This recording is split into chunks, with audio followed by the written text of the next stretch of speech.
মানুষের ভালোবাসা কতটা ভয়ঙ্কর রকমের হলে সেই ভালোবাসার মানুষটি মারা গেলেও বছরের পর বছর তার লাশ নিয়ে বসবাস করা যায়, সেটা কি আপনি কল্পনাও করতে পারবেন? পারবেন না, তাই না? কিন্তু ফারহান নামের এই ছেলেটি তার বউকে এতটাই ভালোবাসতো যে তার বউ একটা কার অ্যাক্সিডেন্টে মারা গেলে সে তার বউয়ের লাশ নিয়ে কালো জাদু শুরু করে। তার কালো জাদুর মাধ্যমে সে তার বউকে জীবিত করে তার সাথে বছরের পর বছর ধরে বসবাস করতে শুরু করে। কিন্তু একদিন তার সমস্ত কালো জাদুর ফল ভোগ করতে হয়, কারণ সে সম্পূর্ণ অবৈধভাবে মহান আল্লাহর পবিত্র কোরআন শরীফের সূরা দিয়ে কালো জাদু করত। সিজিন 3 লাভ নামের এই অসাধারণ হরর মুভিটিতে আপনারা দেখতে চলেছেন কিভাবে ফারহান তার মৃত বউয়ের লাশ নিয়ে কালো জাদু করে তাকে সম্পূর্ণ একটি সুস্থ মানুষের মতো বানিয়েছিল এবং কেমন ধরনের জিনকে সে বশে এনে তার বউয়ের রূপ দিয়ে তার সাথেই বসবাস করত, এমনকি তার সাথে সে শারীরিক সম্পর্কও করত।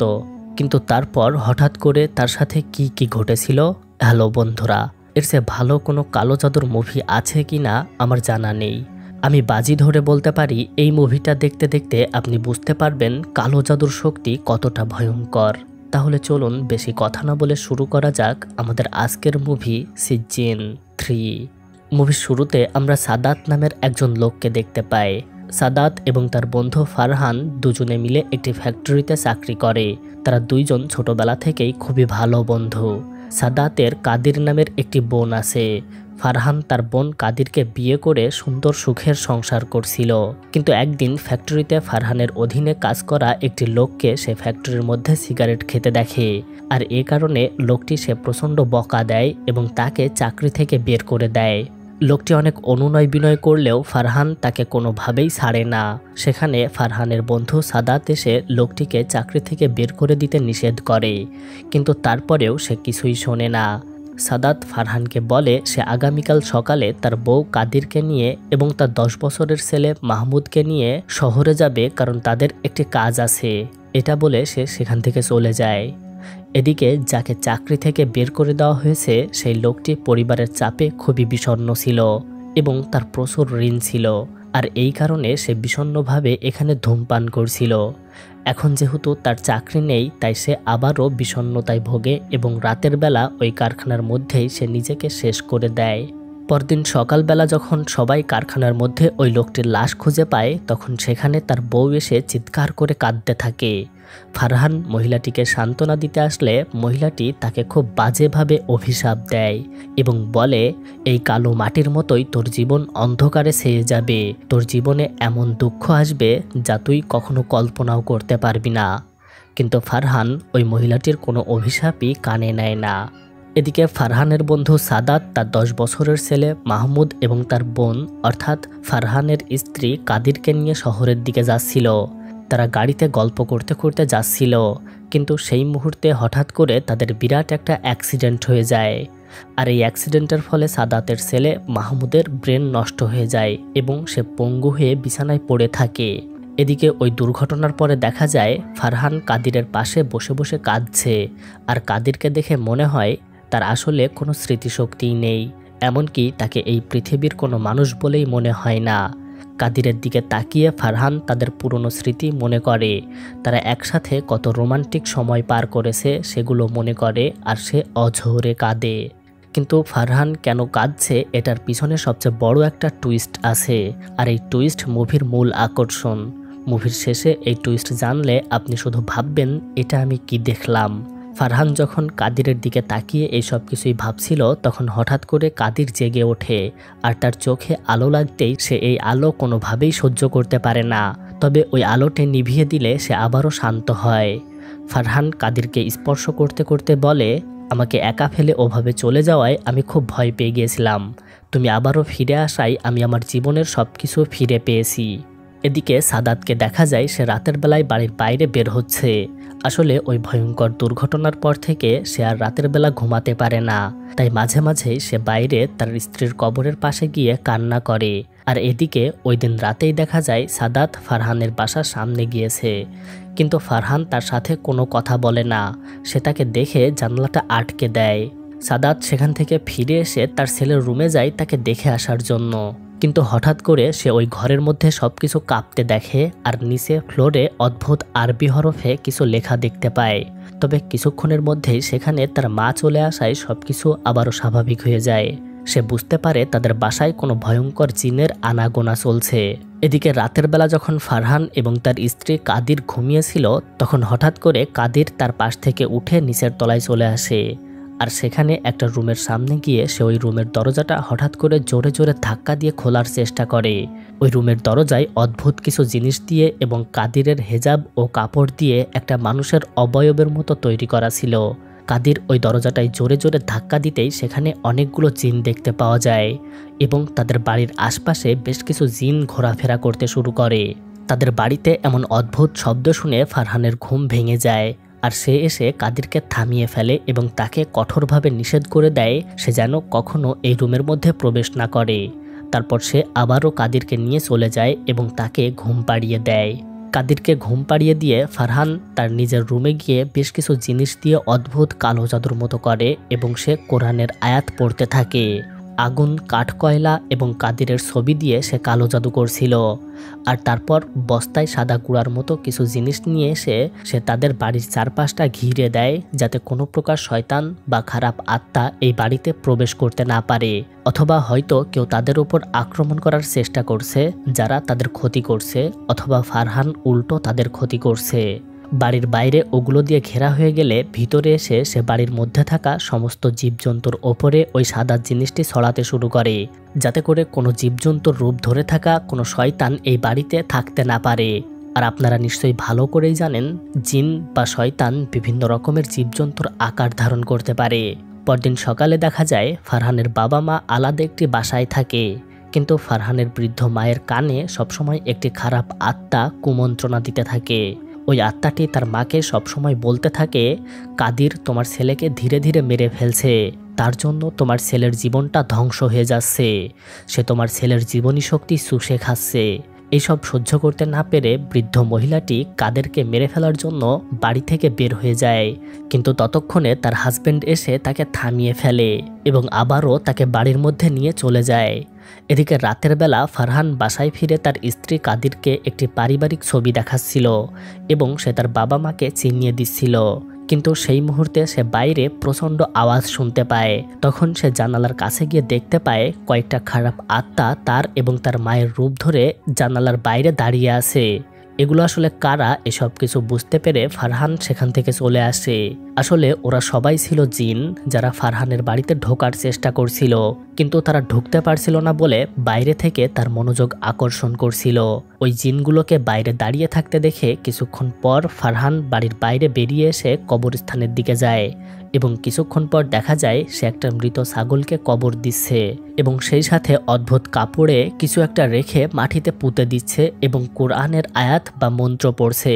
সে যখন এই কাজটি করছিল ঠিক তখনই সাদাত আবারও তার স্ত্রীর কবর দেখতে এসেছিল, কিন্তু ফারহানকে কিছু একটা মাটিতে পুঁততে দেখে সে তাকে জিজ্ঞেস করে, তবে ফারহান তাকে ধমক দিয়ে এখান থেকে তাড়িয়ে দেয় এবং আর কখনো তার সাথে কথা বলার চেষ্টা করতে নিষেধ করে দেয়। আসলে ওই অ্যাক্সিডেন্টের পর থেকে ফারহান আর কখনো সাদাতের সাথে কথা বলতো না, তবে সাদাত নিজের অপরাধ স্বীকার করে তার বন্ধুর সাথে কথা বলার অনেক চেষ্টা করেছে, কিন্তু ফারহান কোনোভাবেই তার সাথে কথা বলতে রাজি হয়নি।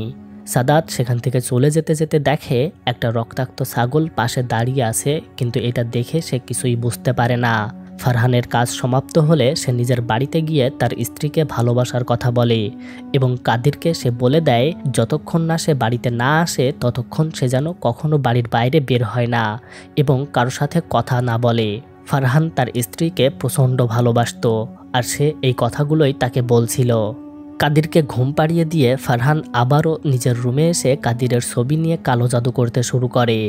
সে কোরআনের আয়াত দিয়ে কালো জাদু করছিল এবং কাদিরের ছবির চোখ দুটো ফুটো করে উল্টো পাশে অদ্ভুত কিছু চিহ্ন আঁকছিল আর তারপর সে সেটাকে আগুনে পুড়িয়ে দেয়। যাই হোক, এদিকে সাদাত নিজের বাড়িতে এসে যখন ঘুমিয়েছিল তখন সে অদ্ভুত একটা স্বপ্ন দেখে আর তাকে এইসব স্বপ্নগুলো দেখাচ্ছিল জিনরা, কারণ তারা সাদাতের কাছে কিছু চাইছিল এবং বারবার সাদাতের মনোযোগ আকর্ষণ করার চেষ্টা করছিল। পরদিন ফ্যাক্টরিতে গিয়ে সাদাত সোজা ফারহানের কাছে যায় এবং তার সাথে কথা বলার চেষ্টা করে। সে ফারহানকে বোঝায় ওই অ্যাক্সিডেন্টের জন্য সে নিজেই দায়ী এবং সে ফারহানের কাছে ক্ষমা চায়। গত রাতের ওই অদ্ভুত স্বপ্নটার কথাও সে ফারহানকে জানায় এবং বলে সবকিছু ভুলে সে যেন আবারও তার সাথে আগের মতো বন্ধুত্ব সম্পর্ক ফিরিয়ে আনে। কিন্তু ফারহান সাদাতকে কঠোরভাবে তার থেকে দূরে থাকতে বলে, তার সাথে কোনো কথা বলার চেষ্টা করতে নিষেধ করে দেয়। এছাড়াও ফারহান সাদাতকে বলে সে যদি আর কখনো তার সাথে কথা বলার চেষ্টা করে তাহলে সে তাকে মেরে ফেলবে। ফারহানের কাছ থেকে এমন সব কথা শুনে সাদাত কাঁদতে কাঁদতে নিজের বাসায় চলে আসে এবং সে তার ছেলের রুমে ঢুকতেই দেখতে পায় সে নিচে পড়ে আছে। এটা দেখে সে খুব ভয় পেয়ে যায় এবং দ্রুত তার ছেলেকে তোলার চেষ্টা করে। তারপর তার ছেলের বেডের ওপরে দেওয়ালে তার নজর পড়তে সে দেখে সেখানে অদ্ভুত একটা শয়তানের ছবি আঁকা, আর এটা তার ছেলে নিজেই এঁকেছে। কিন্তু সে কিছুই বুঝতে পারে না তার ছেলে এই ছবিটা কেন আঁকলো। এছাড়াও তাদের বাড়িতে এইসব অদ্ভুত কর্মকাণ্ড কেন হচ্ছে সে কিছুই বুঝতে পারে না। তাকে এমন চিন্তিত দেখে তার মা সাদাতকে বলে তাদের হয়তো ভাইসেল নামের একজন হুজুরের কাছে যাওয়া উচিত, কারণ সেই একমাত্র তাদের বাড়ির এই অদ্ভুত কর্মকাণ্ড কিসের জন্য ঘটছে বলতে পারবে। কিন্তু সাদাত তার মায়ের এসব কথা কানে নেয় না। তারপর সে তার মায়ের কাছ থেকে চলে যায়। কিন্তু বাড়ির বাইরে যেতে গিয়ে সে দেখে তার মা তো নিজের রুমেই বসে আছে। তাহলে সে এতক্ষণ কার সাথে কথা বলল? এই ব্যাপারটা তার নিজের কাছেই কেমন অদ্ভুত মনে হয়, কিন্তু সে তার মায়ের সাথে এসব বিষয়ে কিছুই বলে না। এরপর ফারহানকে দেখা যায় সে আবারও কালো জাদু করতে শুরু করেছে এবং সে এবারে তার বাবা মায়ের ছবি নিয়ে কালো জাদু করছে। এরপর সে তার কাজ শেষ হলে ওই ছবিটা নিয়ে তার বাবা মায়ের বাড়িতে আসে এবং গল্প করতে করতে এক ফাঁকে ওই ছবিটা সে ওয়াশরুমের ভিতরে লুকিয়ে রেখে দিয়ে চলে আসে। ফারহান যখন তার বাবা মায়ের বাড়িতে ছিল তখন কাদির রুম থেকে বেরিয়ে একা একা বাড়ির বাইরে এসে দুইটা গাছের নিচে এসে বসে থাকে। অতীতে এই গাছের নিচে এসে তারা দুইজন গল্প করত এবং অনেক রোমান্টিক মুহূর্ত পার করত। কাদির মনে মনে ভাবছিল সে ফারহানের সাথেই হাঁটছে এবং তার সাথেই গল্প করছে, কিন্তু হঠাৎ করে তার কাছ থেকে ফারহান উধাও হয়ে যায় আর কাদির তখন ভয় পেয়ে চিৎকার করতে শুরু করে। তারপর সে ওই গাছের নিচে তিনটা কাফনে মোড়ানো লাশ দেখতে পায় এবং তার পাশেই ফারহানকে কালো জাদু করতে দেখতে পায়, কিন্তু এইসব আসলে কোনো কিছুরই অস্তিত্বই ছিল না। বৃহস্পতিবার দিন যখন সাদাত কারখানায় কাজ করছিল তখন তার কাছে সেখানে কাজ করা একটা লোক আসে এবং ওই লোকটা তাকে তার ছেলের ব্যাপারে জিজ্ঞেস করে। সাদাত যখন তাকে বলে তার ছেলে কিছুদিন ধরে খুবই অসুস্থ এবং তার সাথে কিছু অদ্ভুত ঘটনা ঘটছে, তখন ওই লোকটি তাকে ভাইসেল নামের একজন হুজুরের কাছে যেতে বলে। সে নাকি এইসব ব্যাপারে খুব ভালো বোঝে এবং তাদের সব সমস্যা নাকি সমাধান হয়ে যাবে। লোকটি আরও জানায় তার স্ত্রীর সাথেও নাকি এমন কিছু ঘটনা ঘটেছিল।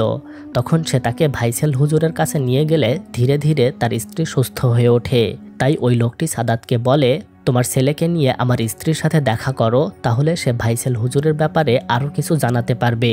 তার এমন কথা শুনে সাদাত ওই ভাইসেল হুজুরের সাথে দেখা করার জন্য রাজি হয়ে যায়।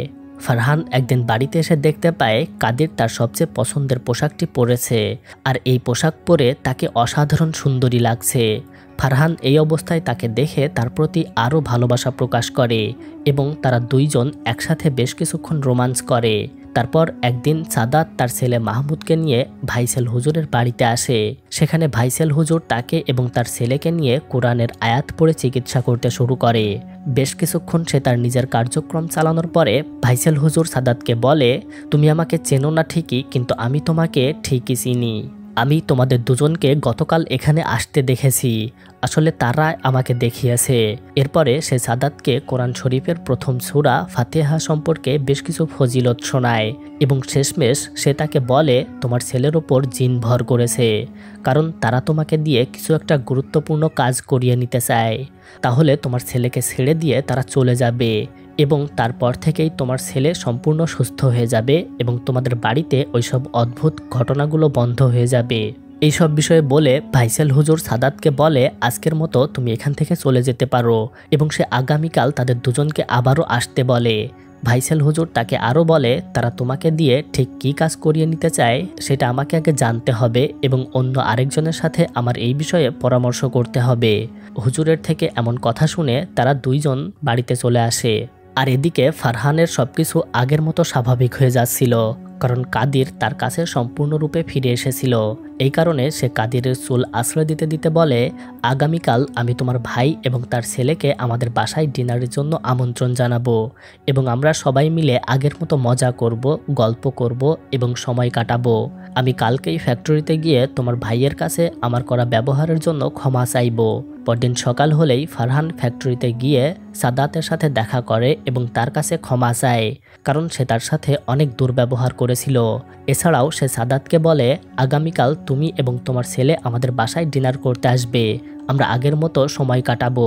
সাদাত তার কথায় রাজি হয়ে যায় এবং সে ফারহানকে কথা দেয় অবশ্যই আগামীকাল সে তাদের বাড়িতে যাবে এবং তার বোন কাদিরের সাথে দেখা করবে। ফ্যাক্টরি থেকে বাড়িতে ফিরে সাদাত আবারও তার ছেলে মাহমুদকে নিয়ে ভাইসাল হুজুরের বাড়িতে আসে। আর এবারে ভাইসাল হুজুর এবং তার স্ত্রী মিলে আরও বড় জাদু করতে শুরু করে। এতদিন ধরে তাদের চারপাশে যতগুলো জিন ঘোরাঘুরি করছিল তাদের সবাইকে তারা দেখতে পায়।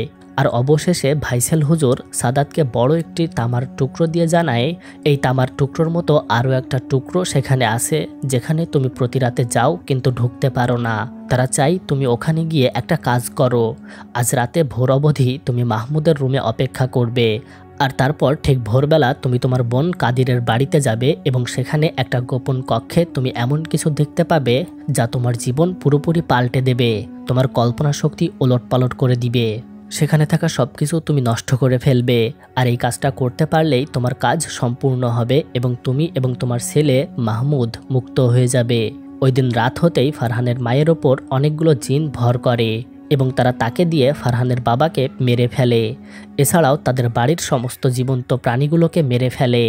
ফারহান যখন নিজের রুমে ঘুমিয়েছিল তখন সে স্বপ্নে তার মায়ের উপর জিন ভর করার বিষয়টি দেখতে পায় এবং সাথে সাথে সে উঠে তার বাবা মায়ের বাড়ির উদ্দেশ্যে রওনা দেয়। আর এদিকে সাদাত ভাইসাল হুজুরের কথা মতো তার ছেলের রুমে অপেক্ষা করতে থাকে এবং ভোর হতেই সে ফারহানের বাড়ির দিকে রওনা দেয়। সেখানে গিয়ে সাদাত দরজা ভেঙে রুমে ঢুকে ওই বাড়িতে উঠে আসে।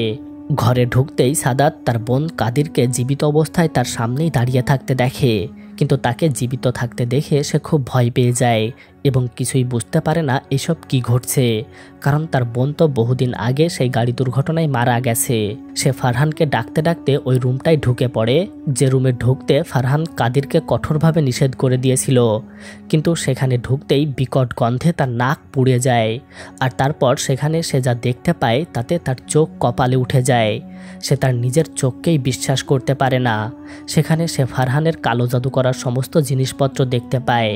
এতক্ষণে সাদাতের পিছনে পিছনে তার বোন কাদিরও এই রুমে ঢুকে পড়েছিল। সাদাত ওই রুমটাতে সবকিছু ঘুরে ঘুরে দেখতে থাকে এবং সেখানে সব ফারহান এবং কাদিরের ছবি দেখতে পায়। আর তারপর সে একটা বেডের ওপর কাউকে চাদরে ঢাকা অবস্থায় ঘুমিয়ে থাকতে দেখে। এটা দেখে সে ওই চাদরগুলো উঠাতে শুরু করে আর তারপরেই তার সামনে ভেসে ওঠে ভাইসাল হুজুরের বলা কথা মতো একটা বড় তামার তাবিজ। আর ওই তাবিজের কাপড়টা সরাতেই তার সামনে ভেসে ওঠে তার বোন কাদিরের পচা গলা লাশ। ভাইসাল হুজুরের কথা মতো সাদাত ওই তাবিজটি নিয়ে সামনে থাকা আগুনের মধ্যে ফেলে দিতেই সেখানে থাকা সবকিছু লণ্ডভণ্ড হতে শুরু করে। আর তার বোন কাদির হঠাৎ করে একটা জিনের রূপ নেয় এবং সেখান থেকে অদৃশ্য হয়ে যায়। ওই রুমের সবকিছু অদৃশ্য হয়ে যেতেই সেখানে ফারহান এসে পৌঁছায়, কিন্তু সে এসেই কাঁদতে কাঁদতে সাদাতকে বলে, এগুলো তুমি কি করলে? আমার সবকিছু তুমি শেষ করে দিলে, আমার জীবনটাকে তুমি মেরে ফেললে। এরপর সে কাদিরের লাশের পাশে বসে কাঁদতে শুরু করে। আসলে ওই গাড়ি দুর্ঘটনার পরে কাদের মারা গিয়েছিল, কিন্তু ফারহান তাকে এতটাই ভালোবাসত যে সে তাকে কবর দিলেও তার শূন্যতা কোনোভাবেই সে মেনে নিতে পারছিল না। আর তারপর একদিনের মধ্যেই সে আবারও কবর থেকে কাদিরের লাশ তুলে নিয়ে আসে এবং তারপর সেটা দিয়ে কালো জাদু করতে শুরু করে।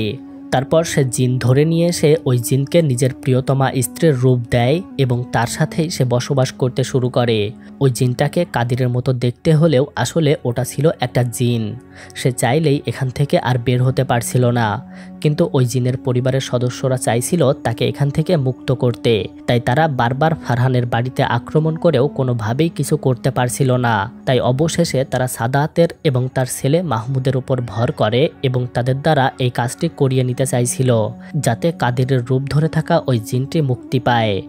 সাদাত ওই সব কিছু ধ্বংস করে দেওয়ার পরে সাথে সাথেই তার ছেলে মাহমুদ আবারও সম্পূর্ণ সুস্থ হয়ে ওঠে, কিন্তু তার ছেলে সুস্থ হয়ে উঠলেও ওই দিনের পর থেকে সে আর কখনো ফারহানকে কোথাও দেখতে পায়নি। কেউ কেউ বলে ফারহান হয়তো এই জায়গা ছেড়ে বহু দূরে হারিয়ে গেছে, অথবা সে তার প্রিয়তমাকে ভালোবেসে নিজেই নিজেকে শেষ করে দিয়েছে। হ্যালো বন্ধুরা, এই অসাধারণ গল্পটি এখানেই শেষ হয়। আপনি যদি এমন সব অসাধারণ হরর গল্প পছন্দ করেন তাহলে অবশ্যই আমাদের চ্যানেলটি সাবস্ক্রাইব করে পাশেই থাকবেন।